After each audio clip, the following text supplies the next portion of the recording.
From the Figure 4 Online Studios in beautiful Bothell, Washington, exclusively at WrestlingObserver.com, you're listening to the Bryan and Vinny Show with your hosts, Brian Alvarez and Big Vinny V.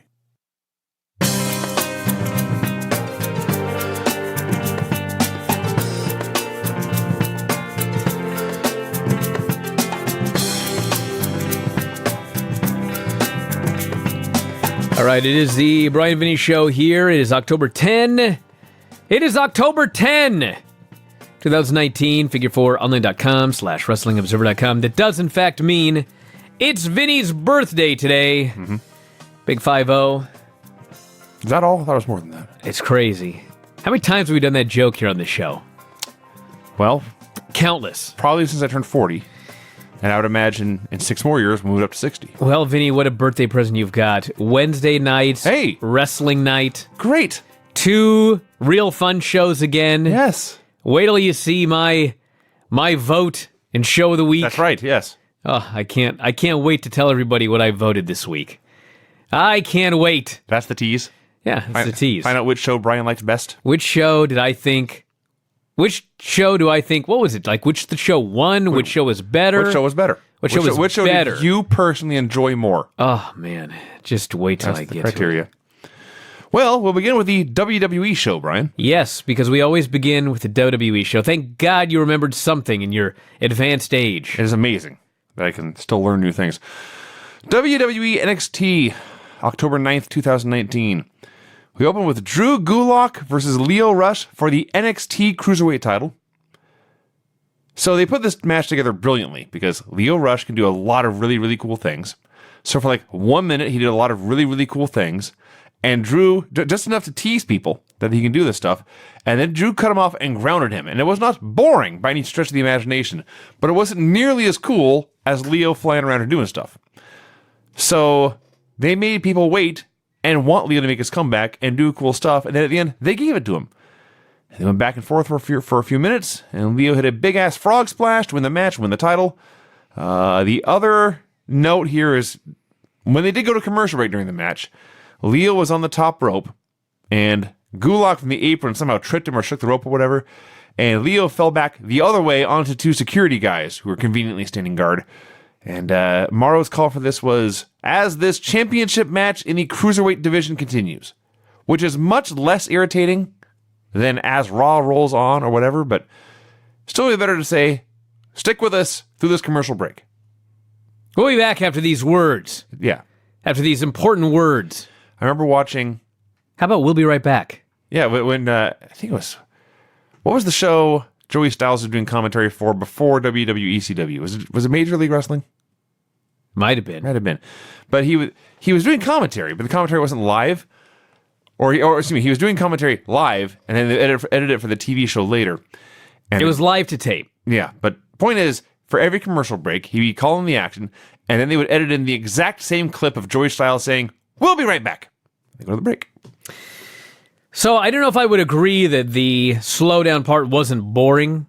I wasn't bored, like, to death, but all I could think when I watched this thing was, I watched AEW first, and there is no laying on the mat work in AEW. Zero. It is action bell to bell. And, you know, if you grow up with WWE, you're taught that that's wrong. Meanwhile, I'm watching it happen, and I'm watching these fans just go nuts for it, and it's pretty obvious to me it's not wrong. So then I watch this show, and it's every WWE match. They do a couple of quick things, and then they're laying on that mat, and they're laying on the mat. And then, yes, Lio Rush did a comeback, and I actually really like this match, mostly because of the last few minutes when they actually got to do Lio Rush through Gulak match. But all I could think watching it, I know people hate the comparisons, but I have to give this comparison. If these guys would have had this match on the AEW show, it would have been better.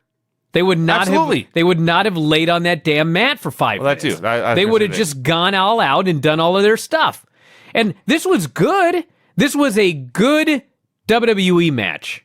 But both of these men have the ability to do so much more. With that said, I really liked it. The fans went nuts for the last few minutes of this match. The Full Sail crowd, I still want them to get out of Full Sail, but boy, this Full Sail crowd tonight was great. They were better than last week. For 2 shows now, they have done their best to sound like a 10,000-seat stadium. Now, that being said, another reason this match would have been better on AEW is it would have been a 10,000-seat stadium, a 10,000 attendance stadium. And the atmosphere on AEW just clearly blows this away. Well, this will make people mad, but if these guys would have been on an AEW show in front of 10,000 people, or they would have been on a SmackDown show in front of 10,000 people, even if they were allowed to do an AEW match on SmackDown, it would have been better in AEW. Because the AEW fans will go out there and appreciate Lio Rush and Drew Gulak. Sure. There's a reason that they're wrestling in NXT. Yeah. Because if you put this match on Raw or SmackDown or a pay-per-view, it would die. It would. That's what you've conditioned the fans to accept, and, well, that's why they're here. I'm glad they're here. I like this match. Thumbs up. So William Regal then presents the championship belt to Lio, but before he can complete this, before he can wrap it around Leo's waist, Drew interrupts, and he, what's the word? He presents the belt to Lio, but he's very unhappy about it. There's a bitter taste in his mouth, but he's going to man up and do this. Sure. Yeah. He accepts that the better man won, but he's not happy to be the lesser man. Yes, exactly. Lio was the better man on this night, but he can't wait to prove that he's the better man on the next night. Get a Finn Balor video package. It's all old NXT stuff. I had forgotten, frankly, how long ago it was he debuted and how long he was there. He's been a main roster guy for so long that you forget that, well, it's been a long time since he showed up, and he was in NXT for years. Well, I hate to do another AEW comparison, but one of the big things... It is the point of the show, is to compare things to AEW. One of the big things about AEW is they've got a young roster. They've got guys out there in their early 20s. Because unlike WWE, if you get signed to AEW... and you're Marco Stunt, and you're 22 years old or whatever, you're just on their main TV show. In WWE, you must go through developmental. And by the time most of these guys get out of developmental, they're in their 30s. And they're already beat up. Like, dude! You know what I'm saying? I mean, Finn Balor was old when he got there, because he's like 38 now. Yeah. He just looks young. But man, yeah, he spent a long time in developmental when he didn't need to be there. He was very developed. Like, if you get signed and you're 24, you ain't going to get to the main roster till you're 30. It's not good. That's why their audience is over 50. Also, that's why the one demo that NXT has won the last 2 weeks is over 50. Yes. Which is funny. Anyway. Rhea Ripley versus Aaliyah. This was a squash. It won like a minute. I don't know if I can describe how Rhea won this thing, but no one can. Aaliyah was down on the mat on her belly.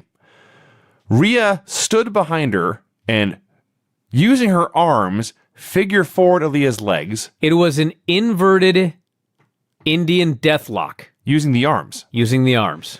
Which she then used to herc Aaliyah to the sky, spin her around, slam her down onto her face, and then crank on the submission hold and tap her out. Yes.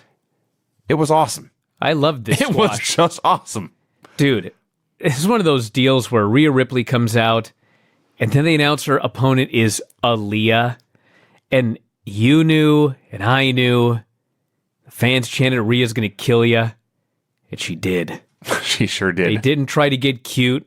No. They didn't have Rhea sell for Aaliyah. No, this is not back and forth. No. There were no hope spots. One woman's going for the belt, and one woman isn't. No. So Rhea slaughtered her. And Rhea did, in fact, call out Shayna after the match. It was announced that Breezango would face Ever Rise. So Breezango gets a new entrance. I don't know if they're going to stick with this or just have a new entrance every week. I think they'll have a new entrance every week. They were construction workers today. They're male strippers. Essentially, yes. And so their Candygram or whatever they have been... it's going to be different weekly. Yes, they were cops one week. This week they were construction workers. Next week, maybe, I don't know, pirates. Whatever. So... Probably not pirates. I don't know. So Ever Rise is announced, but then Jackson Riker carries their limp bodies out on stage and drops them to the soil. And the Forgotten Sons come out to wrestle the match instead. If I have one complaint about NXT that's not the building or whatever. It's these Forgotten Sons. It's almost like it's their Roman Reigns, except they don't push them that hard. But they just won't stop trying. It's been well over a year. Yes. They're no more over now than they were a year ago. No. They've gotten one push after another. They're still forgotten. It's sad. And on top of it all, Jackson Riker is clearly the star of the group. He's really, if you look at it, he's promoted as the scariest one, but he's the sidekick. He's their manager. Basically. He's Even though Jim Cornette. The story here, they did a very average 4-minute tag match, and Riker wipes out Breeze. Fandango did a dive on a Riker and wipe him out, but then Fandango got double teamed and they hit a reverse DDT foot stomp combo, and the Forgotten Sons won. They sure did. I don't get it. I don't know. Keith Lee comes out to do doesn't come out, but they do a Keith Lee hype video. And I think I knew this, but when it suddenly occurred to me that he's fighting Dijakovic again, is it my imagination, Brian, or have I seen these men wrestle each other more than like Ric Flair and Sting? Well, it's weird because I believe they said it was the rubber match, but I'm positive they've done 3. There's no way they've only done 2. This is match 4. Yeah. Yeah. So, yes, they're wrestling again. There's a super heavyweight division in NXT. It consists of 2 men, and they just wrestle each other over and over and over again. I feel like they did one months ago. They did one before Dijakovic got hurt, right? And then he got hurt. And so then when he returned, I guess they just figured we're starting over. So we're going to ignore that first one. I guess. I know this is their 4th match. But I'm 90% sure. It would be okay if in the middle they did anything else. But I'm pretty sure all Dijakovic has done, literally all he's done on NXT TV, is do squash matches and wrestle Keith Lee. Hey, listen. But he's done a little bit more. It's better than Natalya versus Lacey Evans doing 4 matches in 5 weeks. Well, you've got me there. Thank you. Boa versus Cameron Grimes. So here's the whole match. Grimes points off screen somewhere and screams, "Look at that." The referee looks at that. Boa charges. Cameron Grimes does his foot stomp, makes a cover, and the ref turns around and counts 3. What happened here? Why would there have to be a ref distraction for a 1-move clean win anyway? I don't understand. And this is the same. They're doing this gimmick with Grimes. Okay, I can confirm, by the way. They have had 3 matches on television. This will be the 4th match. All right. So there you go. So I guess they want you. Well, they're trying to get Grimes' foot stomp over as the move he can. Yeah, I don't know what the hell happened here. I don't know what was up with Killian Dane. I don't know what was up with... I forgot about it. I didn't get to that part yet. Yeah, he just killed this That's guy. right. Yeah, and then Killian Dane randomly came out. We didn't even see the pinfall because we were watching Killian Dane's back as he walked to the ring. And then Grimes flees and Dane kills Boa, and I have no idea what the point of any of that was.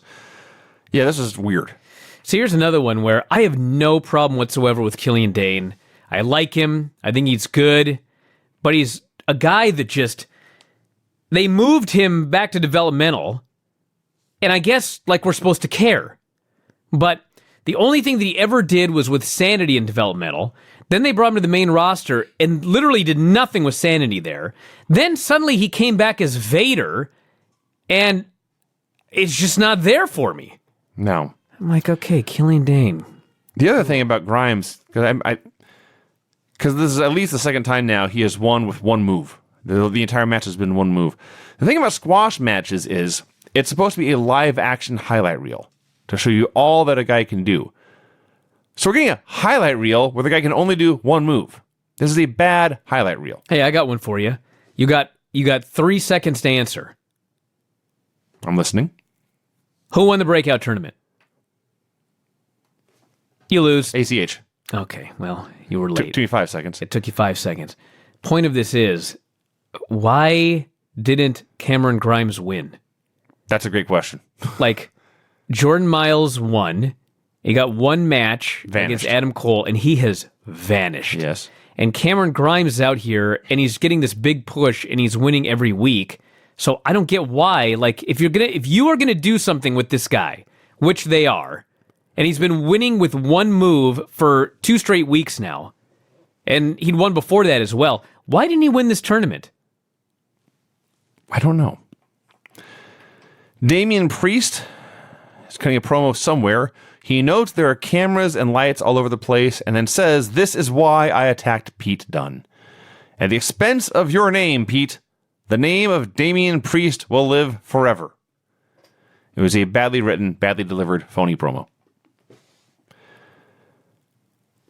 Roderick Strong versus Isaiah Scott, the former Shane Strickland. It was a naughty cookie cutter match. Dude, I love this match. This was a lot of fun. Dave did not like this match, and I was just flabbergasted. I don't know. I thought they gave Isaiah Scott so much in this match. Yes. Like, he just went in there and just ran roughshod over Roderick Strong. Every now and then Roddy would cut him off. He'd just run roughshod again. Finally, they got a little bit of heat. It wasn't laying on the mat. Then Isaiah Scott does this awesome comeback. And I thought both guys looked great. It wasn't last week's Adam Cole Matt Riddle match. It wasn't the main event, but I thought they had a really, really good match. The fans went crazy for it. Everything they did was so cool, so explosive. It felt like a cool match, a cool modern match. And then the finish, Undisputed comes out. Roddy hits this crazy flying knee, this crazy flying kick, this gigantic backbreaker, puts him in the stronghold and submits him. That finishing sequence was awesome. He was the winner. There's no doubt about that. That's what happened there. This match This was not Isaiah Scott hitting a move, and then Roddy just hits a move and pins him. Roddy hit 4 straight moves and pinned him. Yes. So from the get-go, they had a story here, which is that Roddy is the North American champion. He's been in NXT for a while, and of course he's been Roderick Strong for years. Isaiah Scott is still a breakout. He was a breakout tournament, I think the first round loser. He did not win the tournament, that's for sure. So the story was... Yes, he lost to Cameron Grimes. Well, there you go. Roderick was a huge favorite here, who, much to his own shock, he took this man a little lightly and soon realized he was in for a fight. He was not in over his head, but he realized this is going to be a lot harder than he thought it was. And in fact, at the end, it looked like he may have been in dire straits when all his buddies come out, and Swerve took his eyes off the ball for 1 second, and that's all Roddy needed, and he was not going to let that opportunity pass him by. And yes, he hit this awesome jumping knee, this awesome, another jumping knee, the end of Heartache, and the strong hold for the win. Great. It was a very, very good TV match. So, and boy, they've got to do something with Swerve. They have to. He was so over. Oh, yeah, okay. And he looked so good. I think they meant change something with him. No, they're chanting Swerve's house. They love this guy. He's tremendous. He's so over. It's like, if this were any other company, and actually I shouldn't even say that because they may do something with him, but if it were any other company, they're doing something with this guy after this match. Yeah. He did not get over as big as Private Party got over, but as far as anyone else all night, he was the guy that got over the second biggest. And he doesn't wrestle like anyone else on NXT. No, totally different. Stands looks out. Great. Yes. So this is a win all around. So Adam Cole cuts a promo, congratulates Swerve on putting up a tough fight, but noted Roddy is still better. Said Finn Balor and Tommaso Ciampa have returned to NXT just to see how they measure up to the Undisputed Era. And as he's ranting, the Velveteen Dream appears on the platform above the announce desk. And he puts up the photo on the screen that Roddy shared on social media with Roddy laying nude on a couch with the North American belt over his crotch. And he shows this, and Roddy's like, "I'm not embarrassed." And he rubbed his belly to indicate, "Look at my washboard abs." And then Dream shows the photoshopped version where the belt's not there and Roderick's tiny penis is exposed. And then Roddy throws a fit. Only in pro wrestling would this make a man this angry. And I mean this in a good way. So, as Roddy's throwing a tantrum, Tommaso Ciampa interrupts. He comes out with a crutch and a chair. An Undisputed Era to say, "Fuck this, we have nothing to win here." And they leave, and Ciampa just tells Goldie that Daddy is home. So this Velveteen thing, I mean, whatever. Listen, he's getting over. The people love him. But dude, what are they doing? Like, I mean, I get that he comes out, he does a lot of sexual innuendos, and everybody laughs at him. And that's cool and everything like that. But a Photoshop of Roderick Strong with a tiny penis? That's what happened. I'm like, what? That's what happened.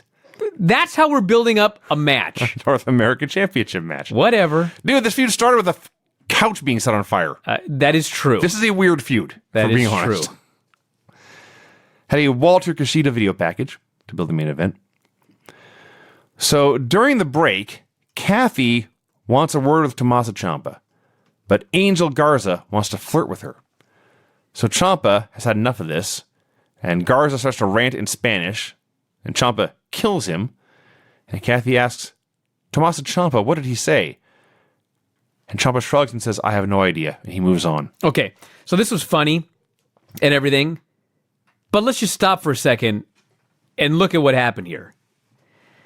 Kathy stops Tommaso Ciampa, okay?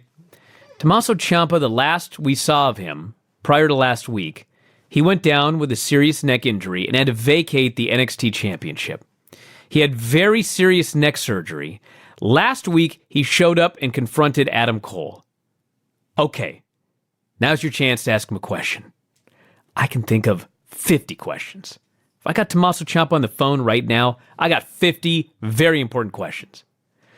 So she's about to ask him this question, and some geek gets in his face, and Tommaso beats him up.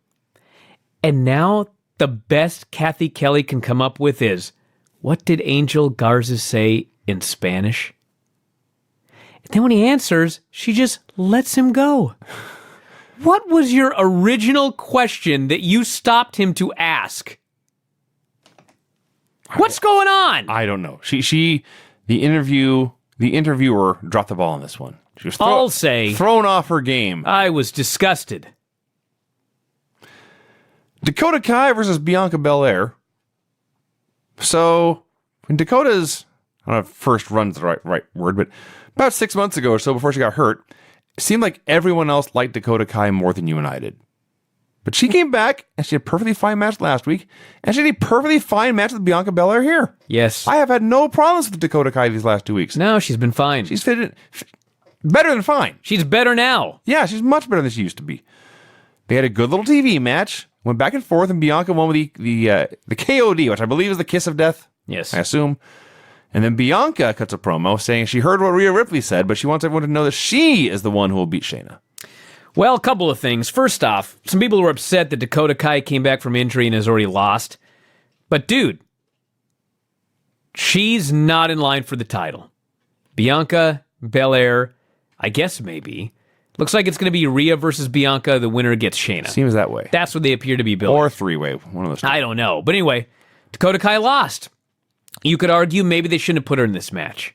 But her time will come. Mm-hmm. Does not need to come back. Everyone that comes back from injury doesn't need to be pushed to the top. She's not Tommaso Ciampa. Because there's a lot of people that are going to get injured. And there's not enough space at the top to push every single one of them that comes back from an injury. In fact, there's another one on this show that is coming back from an injury, Tegan Knox, who is going to be pushed to the top. Well, there you go. So anyway, when Bianca cuts her promo and she says, I can't believe Rhea thinks she's going to defeat Shayna. I don't care if she's the first NXT UK Women's Champion. If somebody wants a piece of Shayna, they have to go through me. I thought, I may be misremembering, but I'm pretty sure that Shayna beat you twice on takeover shows. And Rhea is, in fact, the first ever UK Women's Champion, and she's coming here and run roughshod over everybody. So, how are you involved in this?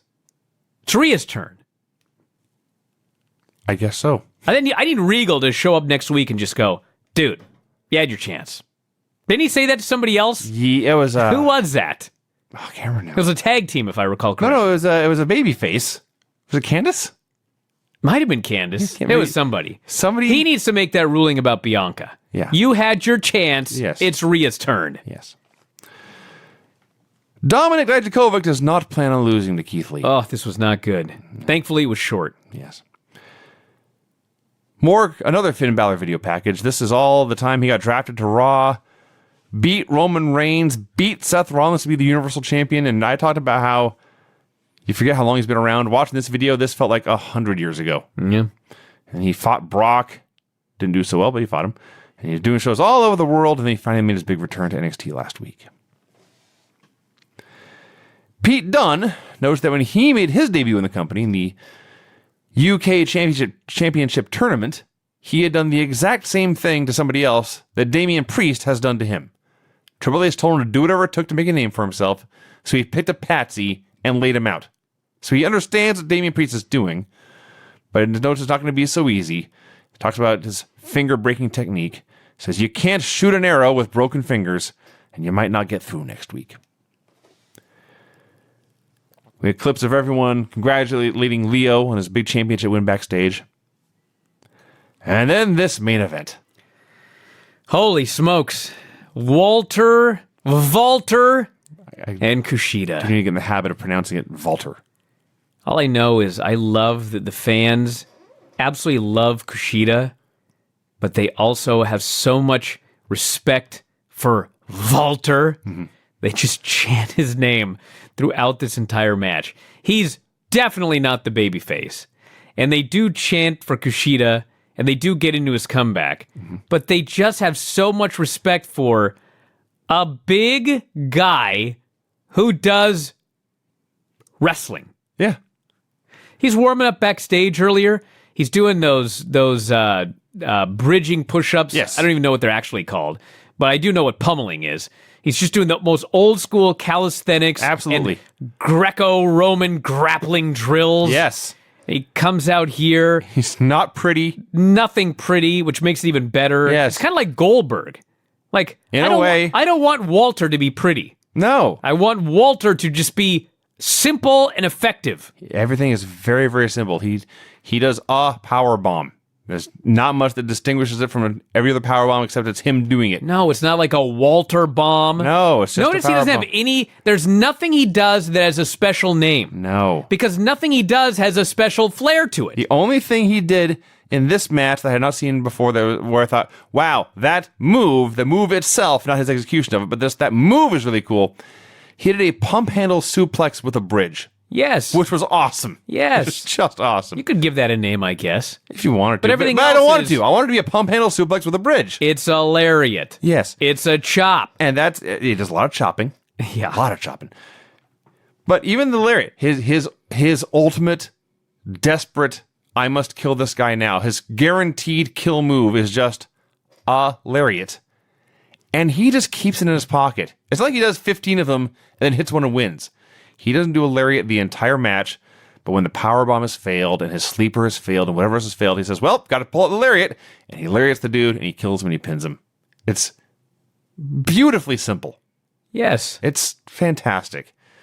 And we haven't talked about Kushida at all. He's also very good. Yeah. This, in a way, it's as great a matchup as Tyler Bate and Walter was. He's small. He's a tremendous babyface. He does all kinds of cool shit. The top rope takeover into the hoverboard lock. Awesome. Awesome, awesome, awesome. The last thing I can note about this, and it's not news by any stretch of the imagination. In fact, if you compare it to the Tyler Bate match, it's like not even the same universe. But these guys were working very, very fast, and they had a good amount of TV time here. And Walter's a big, big dude.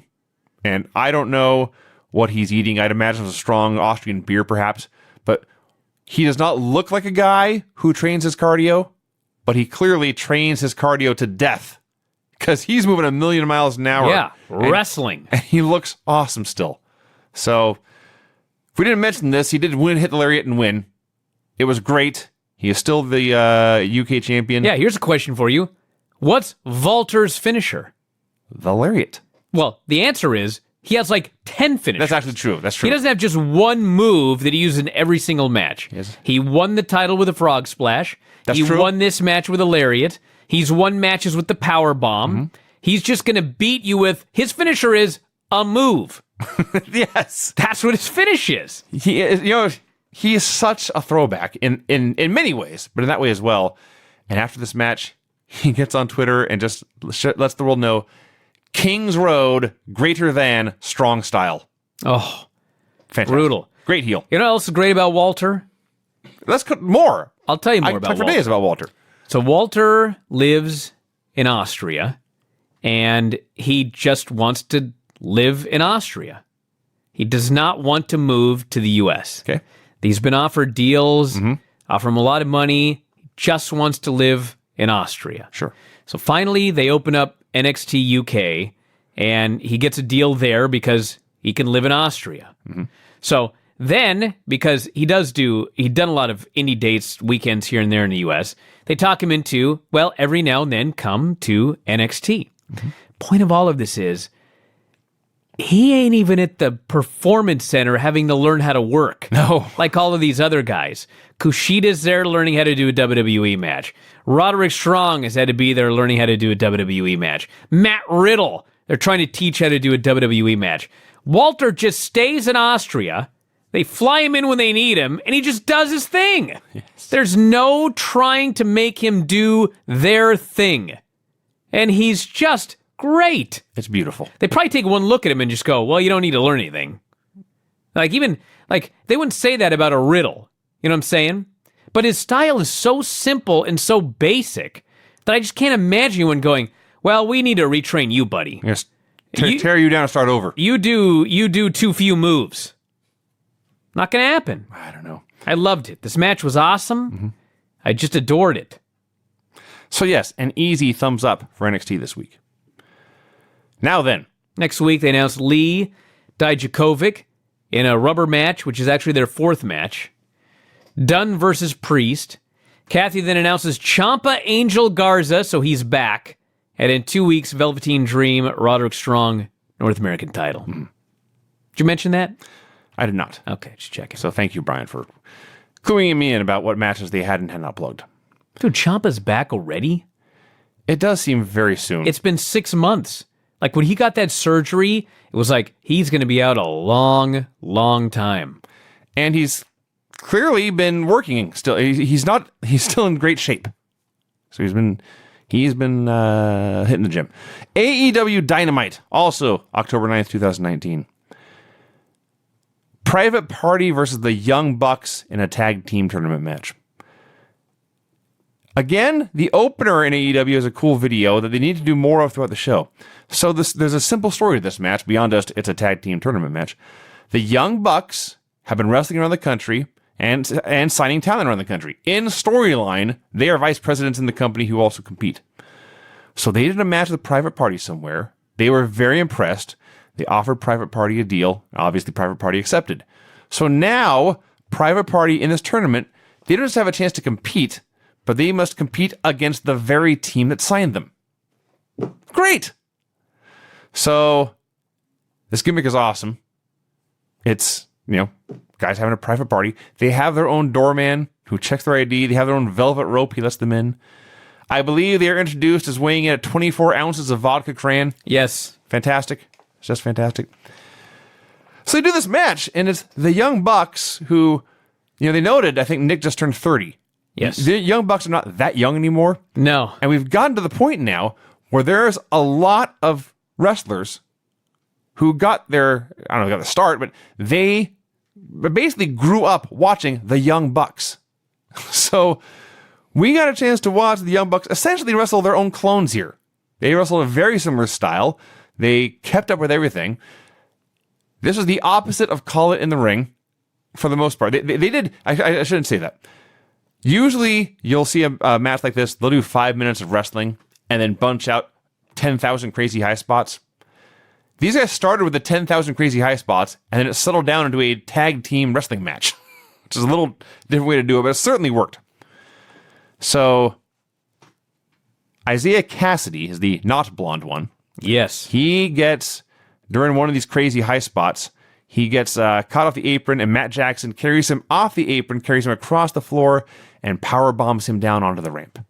You know what I loved about this spot? Tell me.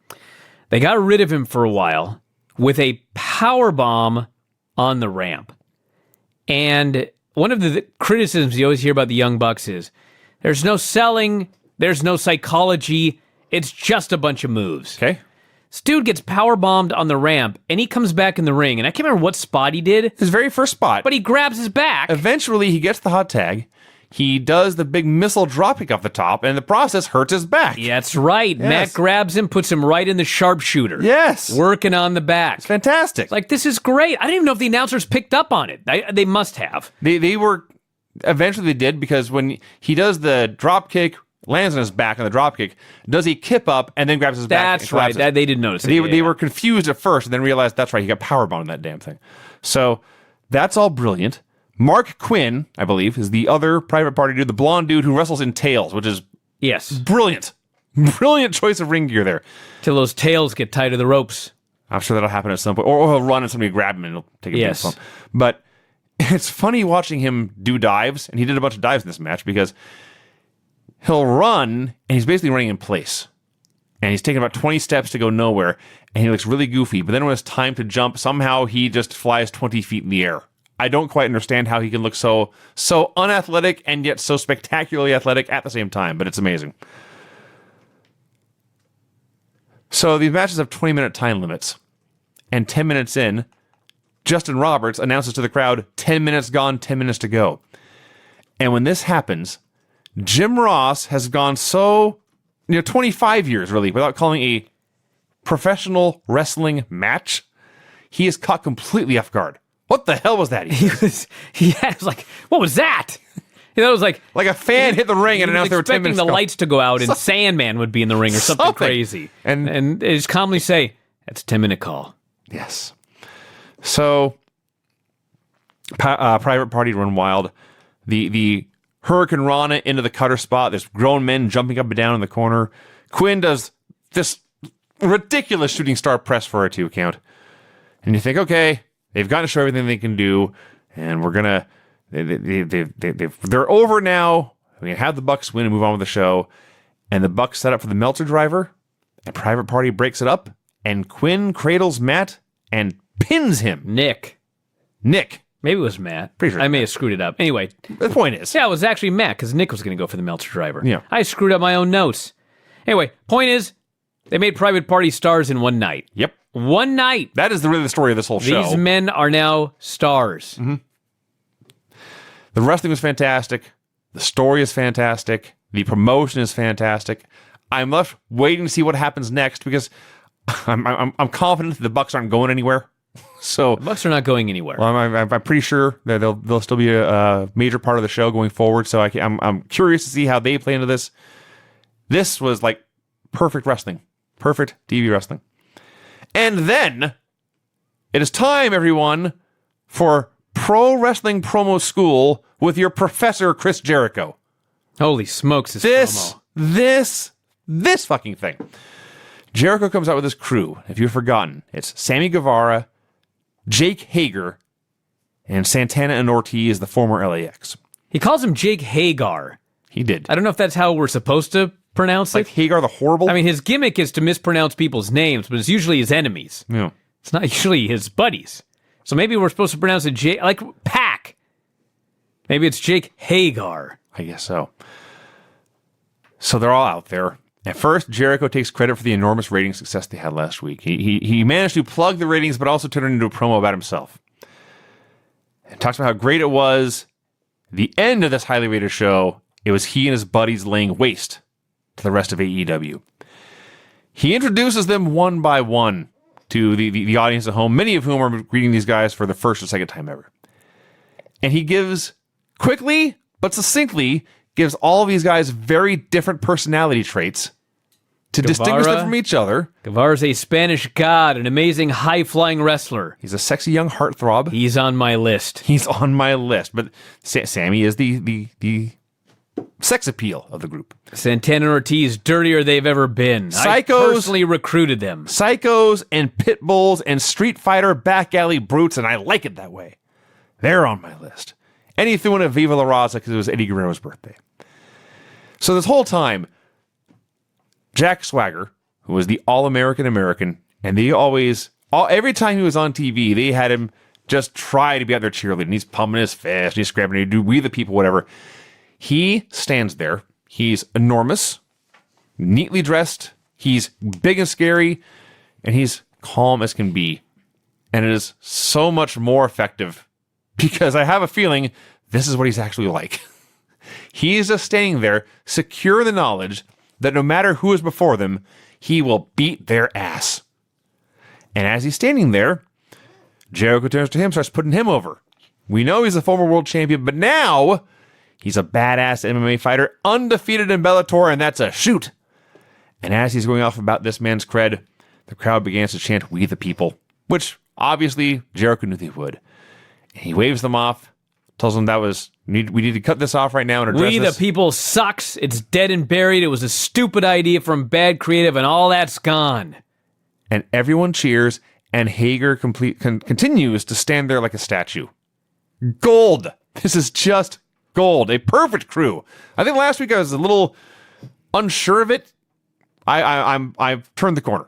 This crew is a perfect pro wrestling faction. They are the inner circle. Mm-hmm. He buries Cody. Cody, you were born with a silver spoon in your mouth. I don't like you. I don't like your family. Your dad was a jerk. Your brother's a moron. And November 9th at Full Gear, I'm going to beat the shit out of you. He was so happy to say shit on national television. He was overjoyed. He was like, who loved to say the word ass? Vince. Oh, somebody else. Hogan. When Hogan learned he could say ass on right. TV. Hogan, yeah. He was overjoyed. Yeah, Jericho, you never saw a guy so happy to be able to say shit on TV. So here's the story with Jack Swagger. Apparently, like a decade ago, Jericho wanted Jack Swagger to be his bodyguard. All right. And he presented it to Vince, and Vince just said no. And so 10 years later, he's finally got the opportunity. That's fantastic. And he doesn't want this. This must be the Bellator Jake Hagar. This cannot be WWE Jack Swagger. Absolutely not. If it's WWE Jack Swagger, it's if he comes out in stars and stripes. But he apparently feels that he can get this guy over. Mm-hmm. When I look at the list of things that Jericho has gotten over in his career, I'm pretty sure he can get Jake Hagar over. He's got more to work with Jake Hagar than he ever did with a list. A piece of paper on a clipboard. A blinking jacket. The jacket, that's right. The missing belt. A scarf. Bubbly. Bubbly. Yes, Jake Hagar has a lot of tools to work with. And anyway, yeah, this is like the best promo of Chris Jericho's career. And think of the ground that covers. So this show's on absolute fire so far. Jimmy Havoc versus Darby Allin in a top contenders match for no good reason. I don't know why this is a top contenders match. And well, listen, everybody. Mm-hmm. They announced weeks ago when they put tickets on sale that next week Chris Jericho is going to defend the title. Aha. They needed to find it. You got to have a contender. You got to have somebody to fight him. Now, obviously, Pac should be the number one contender. Yes, as we get to. Okay. Yeah. And he even admits that, or he does an interview, he does commentary and brings it up. And even Jim Ross is like, I have no idea why you're not the number one contender. So, Jimmy Havoc and Darby Allin have wins. And so, for whatever reason, they were granted a number one contendership match. If you want to say this is stupid, go for it. Because it actually doesn't make any sense. No. But here's the thing, because people are getting hung up on this wins and losses thing, okay? I'm not a sports fan, but I've got a brain, okay? Mm-hmm. So I'll just take UFC, for example, because it's a combat sport. If you're a guy and you go into the UFC and let's just say you're like super charismatic and you can cut a great promo, so you can lose 6 in a row and they don't cut you, okay? Sure.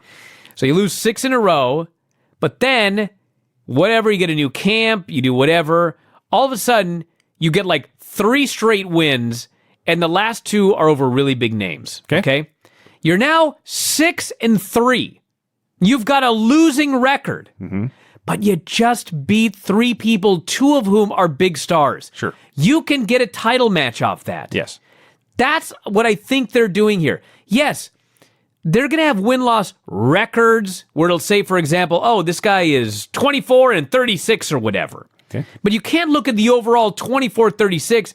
What has this person done for me lately? Exactly. if these two guys got big wins on AEW Dark, if they got big wins on pay-per-view, then fine. You can put them together in a number one contenders match. It doesn't bother me, okay? This is not like WWE where, Jinder Mahal literally loses every single solitary match, and then years. He's the champion. Yes, that was dumb. That's stupid, okay? Mm-hmm. I don't really like that these two guys were number one contenders, because really they didn't get big wins over anybody big. I didn't know they had wins until you just told me. But they're not on losing streaks getting this. Clearly not. I realize this is low praise, okay? Mm-hmm. But they needed something for next week. Maybe they shouldn't have announced a Jericho match. I don't know. But hey, they did a number one contenders match. Darby Allin won. And you know what? I'm at least confident that next week Darby Allin's going to actually get a championship match. That's a good point. I would not necessarily be confident if this were WWE. No, he'd be attacked in the opener or something. In fact, Brian, they showed... They didn't. If they showed the wins, I missed it. But they did show Darby going into a draw against Cody at Fyter Fest. So I guess that's a big deal. I suppose. Cody couldn't beat the guy. Wasn't a win, but he had that. So all of this said, it is an important match, and I realize for both guys, the most eyeballs you've ever had on you, you want to make a name for yourself. There is no need to take a suplex from the apron to the floor on a random Wednesday night that no one's going to remember in a month. Well, the reality is they're young guys. Mm-hmm. Darby Allin is out of his mind, and they couldn't use weapons. And that's also true. That's what they came up with. When I heard this match was happening on network TV, I wondered what they were going to do. And for the most part, they just had a wrestling match. There was like some biting going on and this one giant suplex to the floor. Otherwise, they just wrestled, and it was good. So, great. I will say, it was not Bray Wyatt kicking out of a dozen curb stomps or whatever it was, but when Jimmy Havoc had a sleeper suplex and a DVD into the turnbuckles and a double underhook, the J Driller, these moves, and none of them were the finish, that may have been overkill. And then Darby just hit a wacky stunner variant, hit the coffin drop, and he won. Yeah. His comeback was 2 moves. This is the Randy Savage comeback, man. That's what it was. It was a Randy Savage match. Yeah. Kind of. It actually, it really was, just with 2019 moves. Yes. But anyway, it was good. It just left me a little confused. B. Priestley and I believe it's Sakura versus Britt Baker and Rio. Sure. So I know I talked before about how great this commentary team is. Excalibur says Sakura's a legend. And Jim Ross cuts him off and just asks him, not rudely, but asks him, tell me and tell the viewers why she's a legend. And he talks about how as many years she's been wrestling and all the training she's done, all the championships she's won. And JR's like, good, thank you.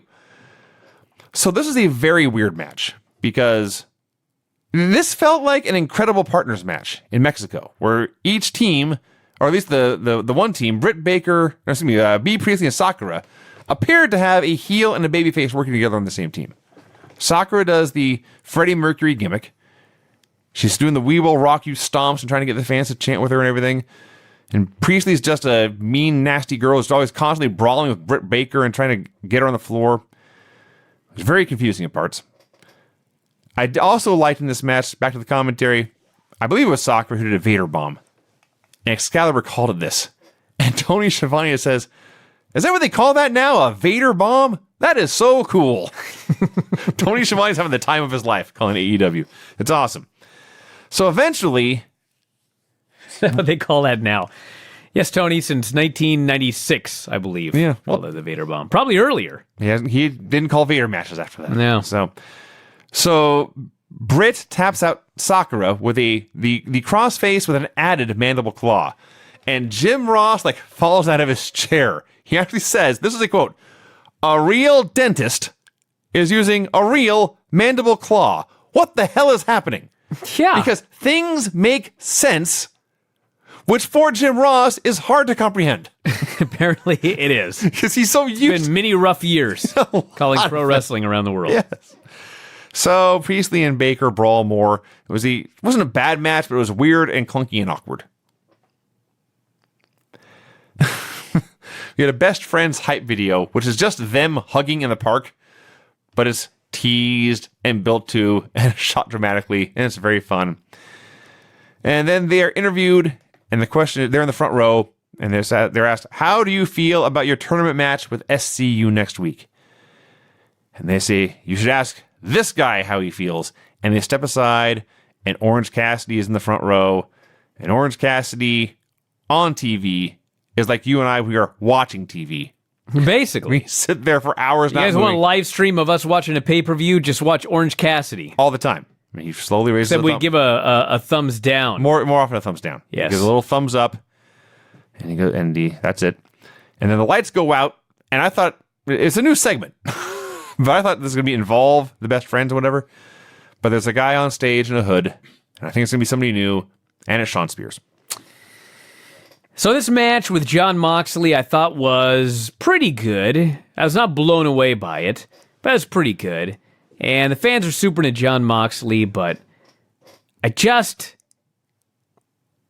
Shawn Spears, so he was a 10 guy, and he comes to AEW, and he starts doing these videos with Tully, and they're great.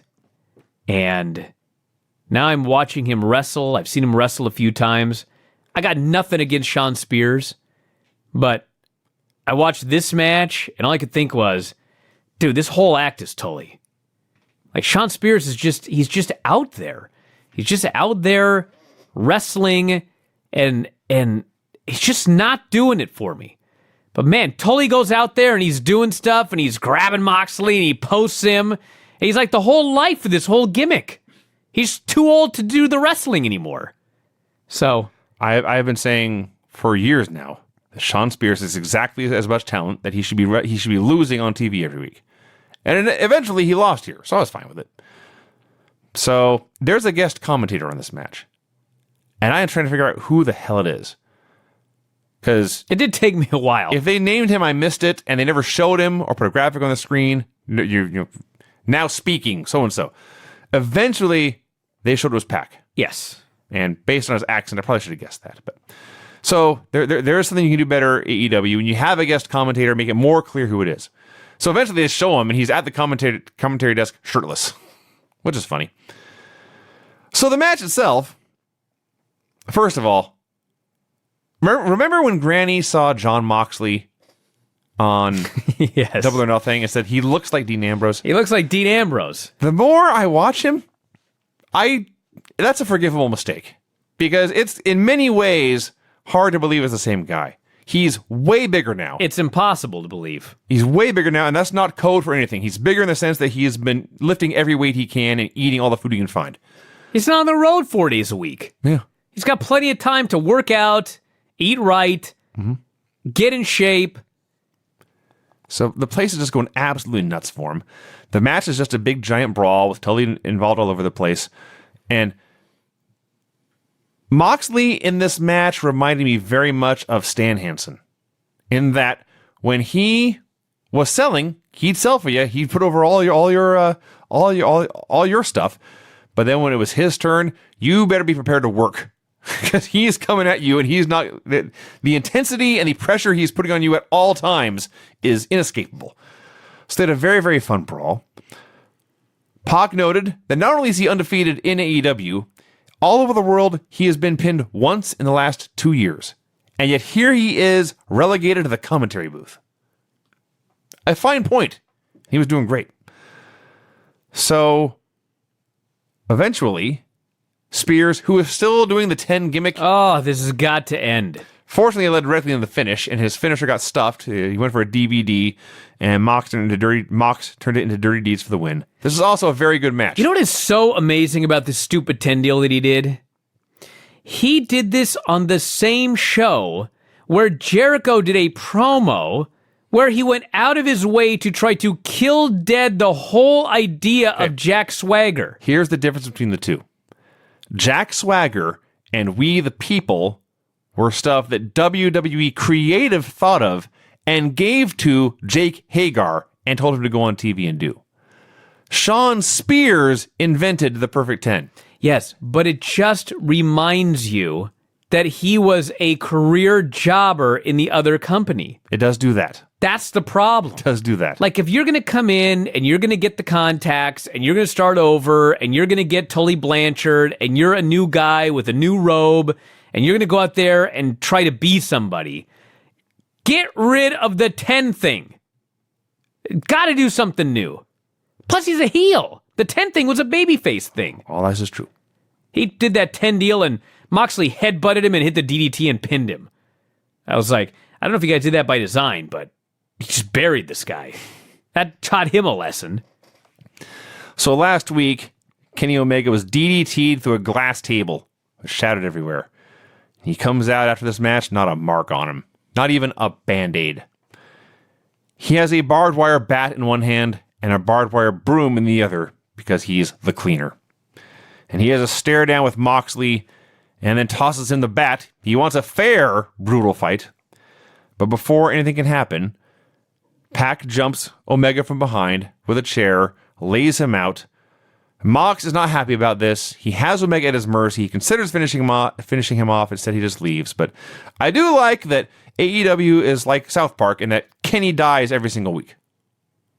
Dude, he dies on AEW Dark this week. Oh, there you go then. Except he wins. Main event. Chris Jericho and Sammy Guevara versus Dustin Rhodes and Hangman Page. Did I mention again can I mention again how great Jake Hagar is just being Jake Hagar? He just stands there and looks mean, but he is always completely in control. He's not angry. He's not yelling. He's not shouting. He's not over the top. He's waiting. He's biding his time. And when necessary, he murders men. Do you realize I'm still waiting for a Hangman Page promo? Yes. The Hangman in Hangman Page is all about my own hang-ups with this character. He was the fourth most over guy in this match. And he wasn't bad at all. In fact, anyway. The stuff that he did at the end, I mean, as he was setting up for his big comeback, was actually great.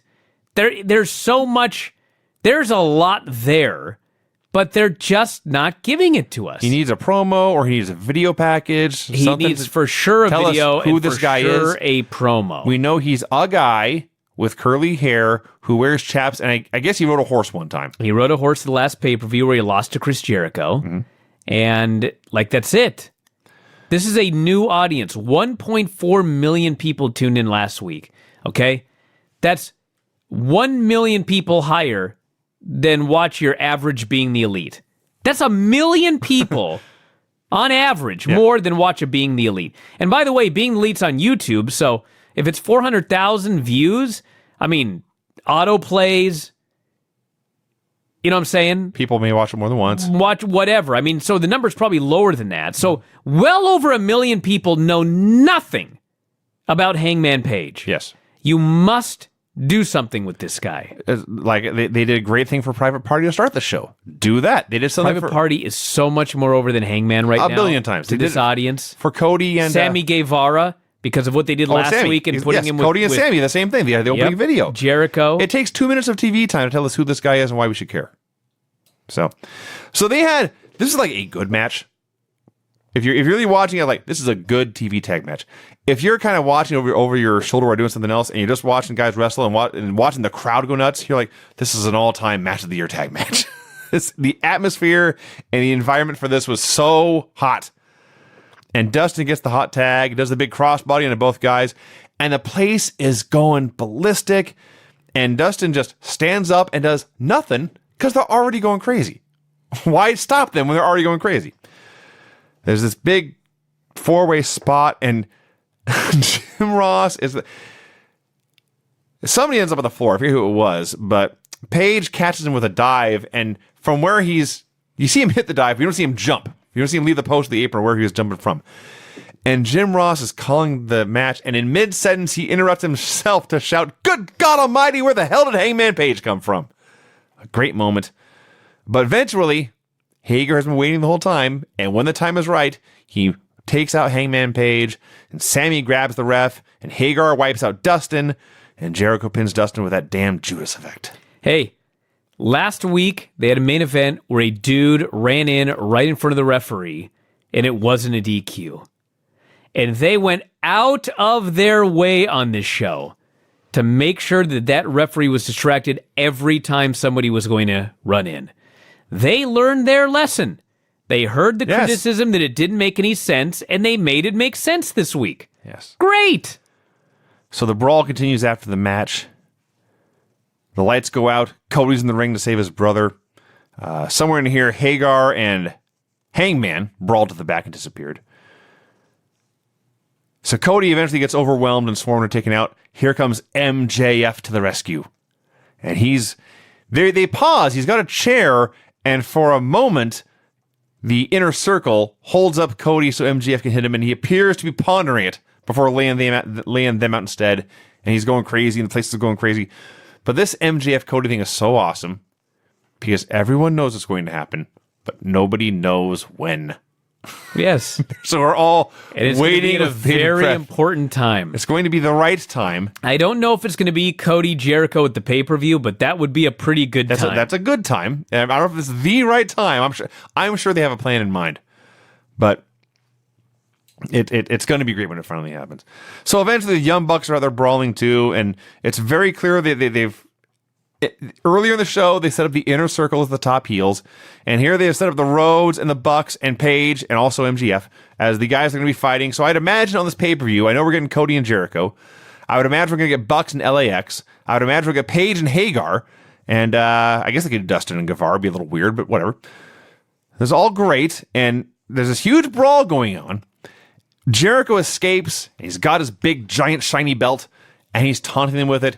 And then he turns to leave, and here comes his challenger for next week, Darby Allin, doing a skate in as he comes down the ramp on a skateboard and wipes out Jericho with a big dive. Just great. They built up the pay-per-view. They built up the main event for next week. They got over a bunch of brand new stars. Like, how many guys on the show are bigger stars now than they've ever been before? Almost all of them. Maybe not Jericho. Maybe not Dustin. That's about it. Not Kenny. Not Kenny. Kenny's a good one, yeah. But this is a home run of a show. This is just a absolute. This was in fact a dynamite wrestling show. Well, I think I know your vote then. You do. I vote for AEW. I enjoyed AEW more this week. Well, when I watched the shows, and I got done watching both shows, I was fixing to give it another tie. All right. Because when I was done watching them, I just really had fun watching both shows. Sure. But as I review these two shows, and I realized that I did a cop-out tie vote last week, my vote this week, Vinny, is in fact for AEW Dynamite. All right. And I want to say a few things about my vote. It's funny because before AEW debuted on television, I did not know what it was going to be. No. Nobody knew what it was going to be. We'd only seen some pay-per-views and being the elite and whatever. And every day, I throw out the text message line on Wrestling Observer Live, and I would take calls from people. I had so many people. I had those people. Right. You know who they are. Well, I do. They do not want AEW to succeed. Mm-hmm. And they would text me and they would call me, and they would be explaining why AEW was not going to succeed. You want to know why they said it wasn't going to succeed? Tell me, Brian. Because they said, a show that's nothing but wrestling can't succeed. And I was like, whoever said they were going to do only wrestling? Where do people get this idea? Don't know. Anyway, what's funny is, if you watch both of these shows, one of these two shows is more only wrestling than the other show. And it's NXT. Of these two shows, what show is just a bunch of matches for the most part? NXT. Mm-hmm. AEW is the one that's more like a traditional wrestling show. It's very similar to an old There's video packages. There's wrestling matches. There's a long interviews. promo. There's angles. Yes. There's everything. Yes. Okay. So I thought that the professional wrestling on NXT was better than the pro wrestling on Dynamite. You can certainly say that, especially Walter Kushida. I loved the private party match. I thought the main event was good. But there were 3 matches on NXT that I thought were really good. Walter Kushida was awesome. The Lio Rush match I thought was really good. Yeah. And the Shane Strickland match I thought was really good. True. Okay. So really, wrestling-wise, I think that NXT was a better show.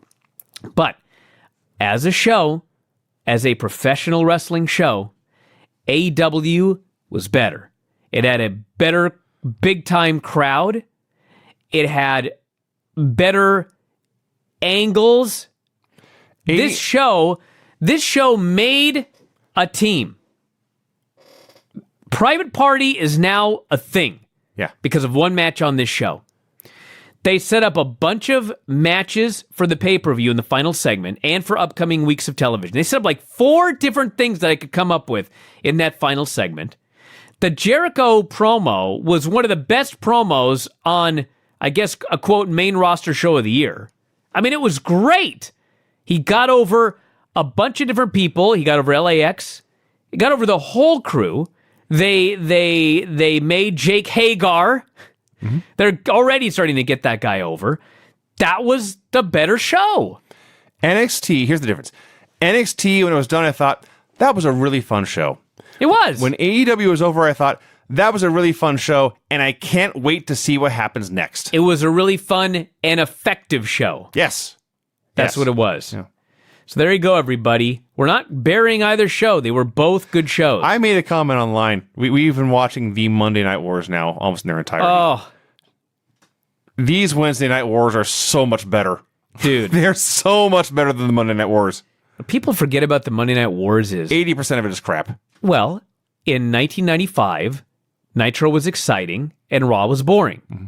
In 1996, Nitro was exciting and Raw was boring. Mm-hmm. In 1997, WCW was starting to do some dumb stuff, and WWF was starting to take off. So WWF was usually having the better shows. 98, WCW was going off a cliff. 99, they're totally off the rails. 2000, they're the worst show of all time. 2001, they're dead. Yeah. So there was like a very brief period in 1997 where it's like, man, 2 awesome shows this week. This is the Monday Night Wars. It was not often. It was a very brief period of time. We got 2 weeks so far, two great shows. Absolutely. So yeah, it's already better. 100% of the shows are good. In this war. There's not been a bad show yet. That's all I ask is a good show every week. That's all I ask is 2 good shows every week. All right, everybody, want to wrap it up for today. I'll be back with Dave tomorrow night. I think it's me tomorrow night after SmackDown. I'll be on Observer Live as well. And we've done 1 billion shows over the past week, so check those out. Many more to come. And I guess Vinny and I are going to be back on Sunday with the Superstars.